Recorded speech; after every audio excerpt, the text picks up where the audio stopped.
حتما شنیدین که میگن رانندگی مردها بهتره یا بهترین آشپزهای دنیا مرد هستن.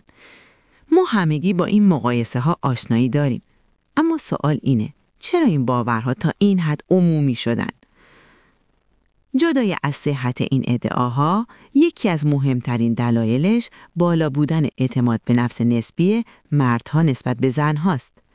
ریشه ها در خانواده، تفاوت‌های تربیتی. برای ریشه یابی این تفاوت باید اول به خانواده برگردیم. نحوه رفتار و تربیت ما، فرهنگ رشدمون در دو جنس متفاوت بوده. تفاوت‌ها خلاصه میشه در نحوه رفتار والدین، ابراز عشق و محبت و مهمتر از همه نشون دادن اعتماد و احترام به هر کدوم از ما.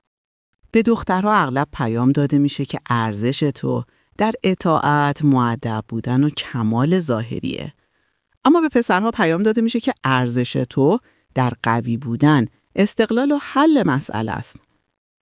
در واقع اعتماد به نفس دخترها مشروط میشه به تأیید بیرونی، در حالی که برای پسرها اعتماد به توانایی‌هاشون از کودکی تقویت میشه.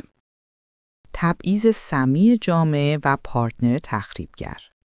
این تبعیض‌ها فقط محدود به خونه نیست. در جامعه، چه در تحصیل و چه در محیط کار محسوسه. جامعه به یک زن القا میکنه که باید تلاش کنه تا خواستنی و زیبا باشه و دائم تحت فشار برای بی‌نقص بودن ظاهری و رفتاری قرار میگیره. این فشار کمالگرایانه ترس از شکست و کاهش اعتماد به نفس رو به دنبال داره. در مقابل برای مردها معیار اصلی درآمد و موفقیت مالی هست که در صورت محقق نشدن دچار کمبود اعتماد به نفس میشن. حالا فرض کنین در بزرگسالی یک شریک عاطفی سمی پیدا کنین. این فرد دقیقاً از همین نقطه ضعف استفاده میکنه. با ایراد گرفتن دائمی از ظاهر یا اندام یا دست کم گرفتن دستاوردها و شغل شما و مقایسه شما با بقیه.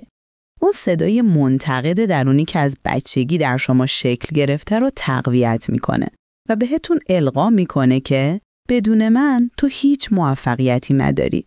این بزرگترین قاتل اعتماد به نفسه. اعتماد به نفس خودتو برگردون. اما خبر خوب اینه که شما قدرت بازسازی این اعتماد رو دارین. مهم نیست این شکاف از کودکی یا از روابط سمی ایجاد شده باشه. 3 قدم مهم برای بازسازی. 1. مکالمه درونیت رو کنترل کن. اون صدای منفی که میگه تو کافی نیستی رو خاموش کن. آگاهانه با خودت مثل یه دوست رفتار کن. 2. قانون موفقیت‌های کوچک. به جای تمرکز بر کمالگرایی، بر توانمندی‌ها و مهارت‌ها تمرکز کن. با انجام موفقیت آمیز کارهای کوچیک به مغزت اثبات کن که تو میتونی. 3. انتخاب محیط حمایتی. از روابطی که شما رو تحقیر و کوچیک میکنن خارج شو. لیاقت شما رابطه‌ایه که توی اون دیده، شنیده و تشویق میشین. یادت باشه، اعتماد به نفس یعنی باور به توانایی‌ها برای غلبه به چالش‌ها. گذشته رو نمیشه تغییر دادا، اما قدرت بازسازی تو دستای توئه. برای خودت یک قهرمان باش. حالا شما بگین بزرگترین عامل تخریب اعتماد به نفس یک دختر چی میتونه باشه؟